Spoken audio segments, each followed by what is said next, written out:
Recently, I did a video on Married to Africa, and this is not number 2. In fact, it's totally different. But I do have something to say before I let you listen to something, because when you look at me, and if I don't talk like the people that you want me to talk like, and if I don't look like those people, you won't believe me. But you talk about not being from Africa. There's only one race, and that's the human race. I mean, common sense ought to tell everybody that. You know, all of these other things that people made up doesn't tell you who the human race is and where did they come from. And let's ask ourselves some pretty good questions. If you're talking about being an Indian, where they weren't always here from the dawn of time. You don't know that because they haven't found any evidence to prove that. Okay? So you have to ask yourself, where did those people come from? And the best answer that I have for you right now is, if you go back far enough, you'll find the root of the tree. Right now, you're trying to be a branch, and you don't want to pay attention to the root because you've been lied to so much. But you rather believe lies than the truth, because the truth is too horrible for you. And I'm going to give you somebody that you can believe, because he is one of them. But he doesn't think like them. Okay? And if he does, I have not seen any evidence of it. So, this won't get me likes, this won't get me shares, this won't get me subscribers, but I'm going with Dr. Henry Clark. I'm going with Chancellor Williams. I'm going with Van Sertima. I'm going with Professor Diop. I'm going with educated people who have experience, who have some type of ability to go back in the past, and who have gone back in the past and found out where human beings come from. And you can keep believing these people who tell you about having Indian blood.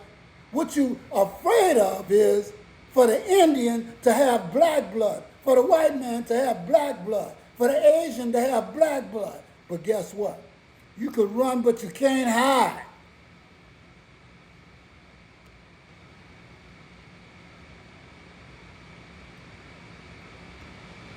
Technically, realized, as did the white indentured servants, the Europeans who hadn't even been called white yet, that they had a lot of things in common, like the fact that they were all getting their clock cleaned by the elites. And so they would get together, more than our history books taught us, to foment rebellion against the elite, to try to get a better deal for themselves on the basis of economic necessity and economic justice. And what did the elite do? When you see that you're outnumbered by black and white folks who are penniless, landless, peasants, you have to do one of two things. You either have to kill them all, but you can't do that because who's going to work? Rich folks weren't going to. They had to get poor people to work. The whole point was to be a person of leisure back in those days. That was the goal, was not to work. So you couldn't kill them all. You didn't want to kill them all. You had to do the work yourself. You had to build your own levee, build your own house. No. Pick your own tobacco, harvest your own cotton. No, we're not going to do any of that.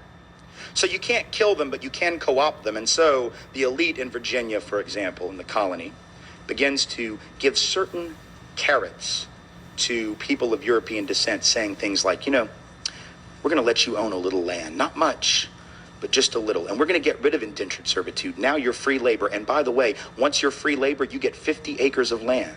Just because you're free labor, see? So we're going to cut you in on this deal. We're going to let you enter into contracts. We're going to let you testify in court. And here's the best of all. We're going to put you on the slave patrol to keep those people in line, right? The idea was you're still going to get your clock clean. We still don't like you.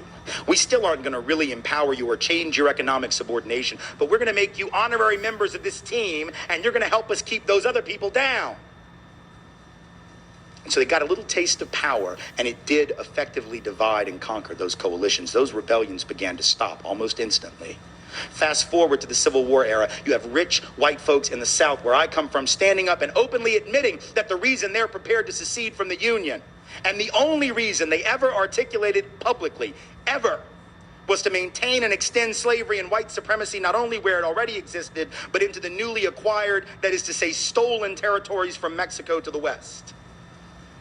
That was what they said. Now we lie about it. We say it wasn't about slavery, that it was about states' rights. Yes, the right of the states to keep and maintain slaves, exactly. But back then they had no shame, so they didn't try and cover it up. They openly said it, but once again, the rich didn't want to go do the work. Are you kidding? No, they're going to get poor people to go fight for them. And the poor folks didn't even own slaves. Now think, how do you get poor people who don't even own the shirt on their back, let alone slaves, to go fight to keep your slaves for you? You've got to convince them that their skin is more important than their economic interest. Because think about it, if I am a farmer who has to charge you $1 a day or $2 a week to work on your farm and harvest that tobacco or pick that cotton, but you can get a black person to do it for free because you own them, who's going to get the job? Not me. In other words, slavery actually undermined the wages and the wage base, the economic floor of the typical white working class or low income person. But they were told, if these people are freed, they're going to take your job. No, fool, they got your job. That's the point. And so at some level, again, working class white people being harmed by white privilege, relatively being advantaged, right? Being given a leg up, being given a membership to the club, but in absolute terms being kept economically subordinated by the very thing that gave them a sense of superiority. How's that for irony? Then in the present era, this hasn't stopped. This is not ancient history. Now we have people running around insisting that we should close the border with Mexico because if we don't, the wages of working class people will continue to fall. The implication being that the only reason workers are paid like crap in this country is because the border is open. I don't know. Well, we already know, and if we do not know, that it has nothing to do with the border, because if it did, then no goods and services would actually be transported across the border. And another thing is, we had to put laws in place to keep children from being overworked, malnutrition, and all kind of other things, and the coal miners and all of that. And they paid you dirt wages then. But you know what? You couldn't see it. As smart as we are dumb about a lot of things. And especially when people with money start talking to you and putting foolishness in your head. In order for them to live a life of luxury, a life of leisure, but it's a luxurious life, they have to implant a scarcity mindset in the people. And that goes for white and black and whomever. And they have to get others to turn on you, the black African, but you want to be something else. So it happened to the Indian. It happened to everybody who was of color. And then you have to turn the black African against himself and his people, just like we're doing right now. I heard that a presidential candidate called Whoopi Goldberg filthy. But you see, it's funny how people call you names that they are. Man makes money to buy from another man. Black people are lost in the wilderness. The wilderness is, you do not believe the things that are told to you for your own good. You rather believe your master. Black people are lost in bitterness. The bitterness and jealousy of another black person who has just a little bit more than you, and you're not bitter toward the man that will kill you and have killed your ancestors and make it hard for you to even get a decent life and a wage here in America. I don't know what to say about us.